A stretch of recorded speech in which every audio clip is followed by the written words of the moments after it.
उन्हाळा आला की आपले वाळवणाचे पदार्थ सुरू झाले. तर मी त्यातलाच एक पदार्थ तुमच्यासाठी घेऊन आलेले आहे, बटाटा शाबूचे पापड. तर पहिल्यांदा शाबू स्वच्छ पाण्याने धुवून घ्या. मी 2 किलो शाबू घेतलेला आहे. तर तो स्वच्छ पाण्याने शाबू धुवून घ्या. धुवून घेतल्याच्या नंतरला शाबू ट्रान्सफरम होईस्तोवर भिजल्याच्या नंतरला बटाट्याचा किस करून घ्या. सकाळी रात्रभर दोन्ही चांगले भिजू द्या. सकाळी उठल्यावर एकीकडे चूल पेटवून एकीकडे पातेल्याला माती लावून घ्या. माती लावल्याच्या नंतरला पातेलं चुलीवर ठेवून 5 मिनटं चांगला तापू द्या. तापलेल्या पातेल्यामध्ये 1 ते 1.5 तांब्या पाणी 1 ते 1.5 हंडा पाणी टाका.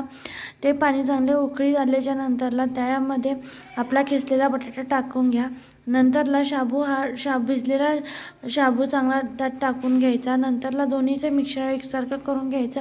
वरनं अंदाजपंचे आपल्या मीठ टाकायचं. मीठ टाकून झाल्याच्या नंतर 10 ते 15 मिनटं चांगलं बारीक चुलीच्या आरावर शिजू द्यायचं. परत नंतरला एका चाटूच्या साहाय्याने बारीक त्याला हलवून घ्यायचं. नंतर प्लास्टिक अजून मोठी त्याच्यावर छोट्या छोट्या 5 ते मिनिटाची चांगली वाफ झाल्याच्या नंतर 3 दिवस आपण उन्हात वाळल्याच्या नंतर एका मोठ्या भांड्यामध्ये मिश्रण काढून पापड्या तळून बघा. खूप क्रिस्पी बनतात. आणि माझ्या चॅनलला सबस्क्राईब करा आणि फॉलो करा. धन्यवाद.